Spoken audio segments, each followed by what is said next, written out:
为什么说毒贩拿枪不可怕？可怕的是他们有组织有纪律。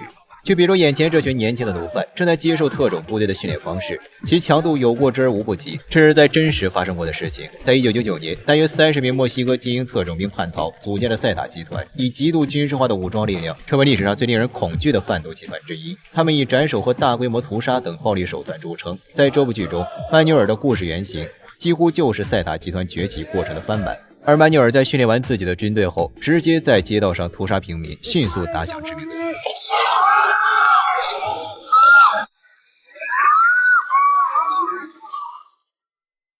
这时的曼纽尔服务于大毒枭莱拉兄弟，以雷霆手腕占领墨西哥蒙特雷市的毒品零售市场，让莱拉兄弟的毒品利润上涨了35%。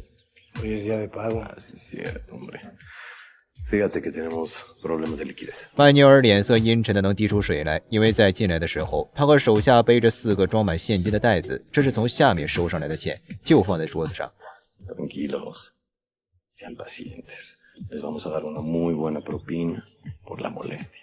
尽管莱拉兄弟如此蹩脚的借口令他很生气，但他知道现在还不是翻脸的时候。莱拉兄弟不仅故意拖欠工资，还十分不尊重曼纽尔等人。曼纽尔从部队带出来的好兄弟早就心生不满。言外之意就是劝曼纽尔自立门户。曼纽尔心里十分清楚，目前时机尚未成熟，他还需要让手底下的人与莱拉兄弟之间的矛盾进一步激化。大家好，这里是影坛教父解说000的第3期。在等待矛盾激化的期间，曼纽尔一有空就会去找死去战友的妻子蒂塔。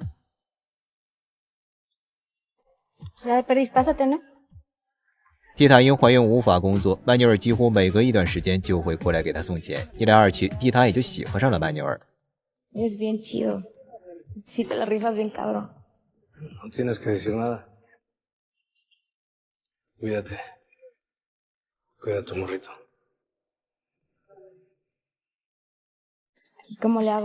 面对蒂塔直白的爱意，曼纽尔以沉默来应对，不敢回应。因为之前还在部队时，蒂塔的丈夫不肯收回钱，所以她杀了蒂塔的丈夫。而照顾蒂塔是曼纽尔为了缓解内心罪恶感的一种忏悔。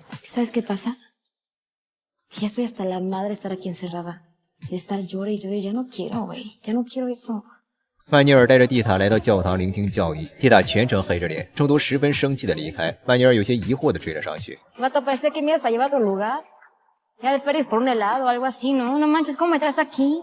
曼纽尔是个很复杂的人，他分得清什么是善，什么是恶，但他还是选择了后者。对蒂塔表露出的善不过是他的减压法，为保持内心不因作恶的内疚崩溃，用部分善意来形成自洽。晚上，曼纽尔请好兄弟到高档餐厅吃饭，这4人是他从部队里带出来的心腹，是他成就霸业的核心班底。Buenas noches, caballeros. Lo siento, la mesa está reservada. ¿Pero por qué? Si traemos para pagar. Con todo gusto les ofrezco otra mesa. ¿Me acompañan, por favor? Está bien. De este lado, si son tan amables. 服务员领他们来到另一张空桌，酒杯碰撞，大家欢声笑语，就像是在大排档吃饭一样。对于这里的环境以及周围的上流人士格格不入。不多时，曼纽尔看到了莱拉兄弟。莱拉兄弟手下的一名头目各种阴阳曼纽尔，说话十分难听。等这人走后，4名好兄弟小声议论。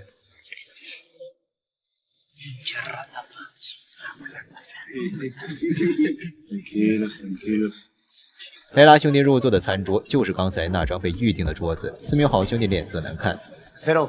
Señor. Tráeme 3 botellas de champaña. Enseguida. De las más caras que tengas. Sí, señor. Buenas noches. De nuestra parte. Disfrútenla.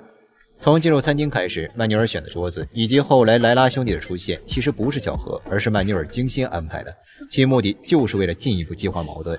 吃完饭，曼纽尔将4名手下送回据点后，便来到了蒂塔这里。蒂塔打开门，一脸不悦，还在为白天教堂的事生气。¿Qué haces aquí?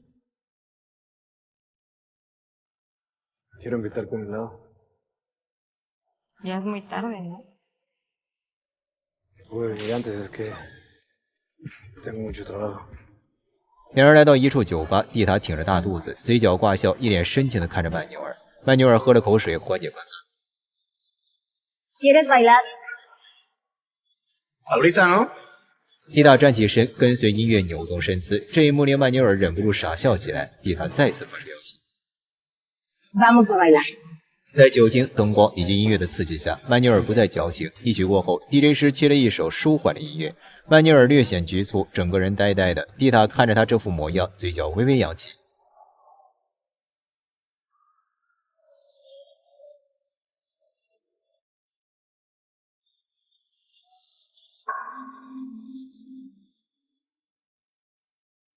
当街屠杀平民，曼尼尔这种凶残之徒真的会沉溺在温柔乡之中吗？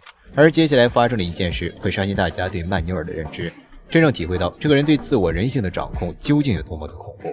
曼尼尔开车送蒂塔回家。曼尼尔的电话响起，是手下打来的，他直接挂断，跟着蒂塔进入房间，两人坐在床边。曼尼尔像个闷葫芦，一句话不说。蒂塔各种找话题，还抓着他的手放在自己肚子上，感受肚中乱动的婴儿。与此同时，莱拉兄弟手下的头目找到曼纽尔的据点，他们买了一大批武器，需要曼纽尔带人去卖家那里取货，再护送到指定地点。四人打不通曼纽尔的电话，只好先召集手底下的人，来到卖家的仓库检查货物，确认数量无误后，并将2卡车武器护送至一处小巷，与莱拉兄弟手下的头目交接。头目仗着自己是总部的人，说话很难听，各种羞辱他们，并故意找茬，说他们手脚不干净，要求打开所有箱子核对。No vaya a ser por aquello de las pinches dudas. Mira, pendejo, no me calientes, cabrón. Está toda la pinche mercancía y si no me crees, manda a tus pendejos perros a revisar. Bájale de huevos, hijo de tu puta madre, ¿eh? ¡Chinga tu madre! Chingadera, ven para acá. Ayúdale a estos cabrones a abrir ahí. Eso no va a pasar, pinche narco de mierda. Sacaste boleto, verga. ¿Qué pasó? ¡Disparen!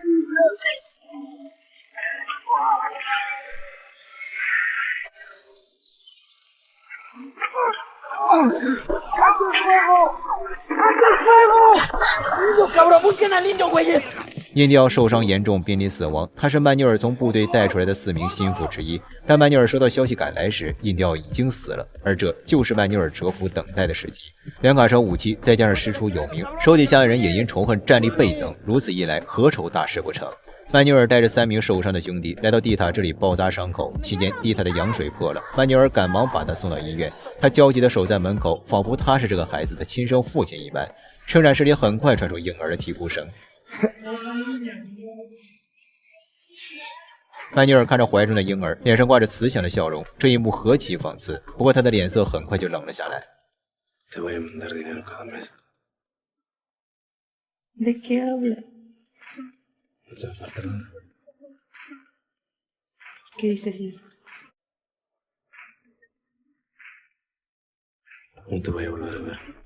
蒂塔起身接过孩子，求曼纽尔不要离开自己。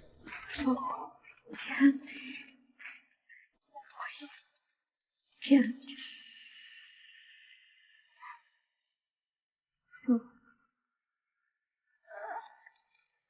Tienes que olvidarte de mí. No soy una buena persona. ¿Qué me estás diciendo esas cosas? Yo maté a tu esposo. 曼纽尔是个理智到极点的人，与蒂塔相处的这段时间里，他是在享受和珍惜自己拥有人性的最后一段时光，因为他知道心中的这份善与人性将会在何时结束。如今自立门户的契机已经出现，是时候与心中的善做个了断，将其彻底切割，转身拥抱恶的一面。这种对自我人性与思想的掌控，才是曼纽尔这个人最恐怖的地方。Comandante Manuel, sus vampiros están listos. Comandante Manuel, sus vampiros están listos. ¡Otra vez! Comandante Manuel, sus vampiros están listos. ¡Vámonos! ¡Órale! ¡Vámonos! ¡Órale! 另外一边，泰拉兄弟正在为侄子的生日举办派对，丝毫没察觉到危险的到来。狙击小队在外围架枪，突击小队借助绳索从高墙降落，与左右两侧展开合围之势，一场单方面的屠杀就此拉开序幕。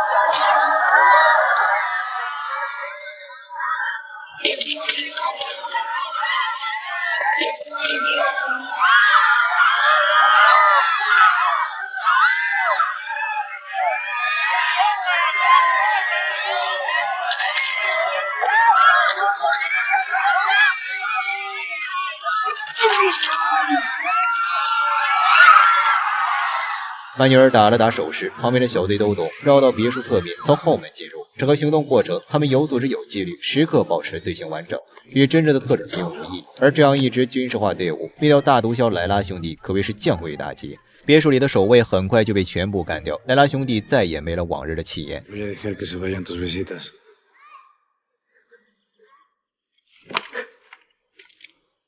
Te estoy hablando.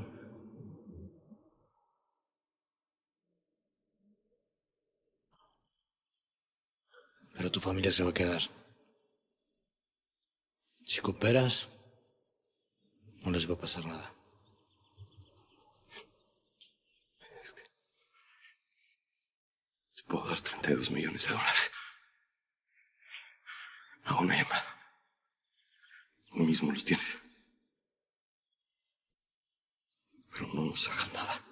莱拉兄弟说的3200万是之前卖5吨可卡因的尾款，他拨通支付尾款的中间人电话。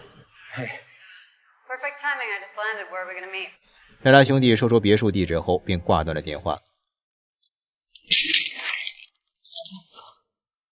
这部剧一共有3条主线，分别是意大利的黑手党买家负责运输的中间人，以及供货的卖家。属于墨西哥卖家的这条线到这里就结束了。至于最后曼纽尔与中间人见面的封神场面，留在后面中间人那条线来演出，观感最佳。而中间人艾玛的成长与蜕变过程，其精彩程度丝毫不落于曼纽尔。000第3期的内容到这里就结束了。曼纽尔是个极其复杂、近乎非人的怪物。他不仅拥有极其敏锐的大局观，还有对自身人性的绝对掌控。他不仅让我想到了一个词：知行合一。虽然曼纽尔这个人很有魅力，但无法喜欢他，也不得不提醒大家，他屠杀平民，下手狠辣果决。他的冷酷和他的认知是一体的，借用莱拉兄弟的资源，组建属于自己的军队，放大手下与莱拉兄弟之间的矛盾。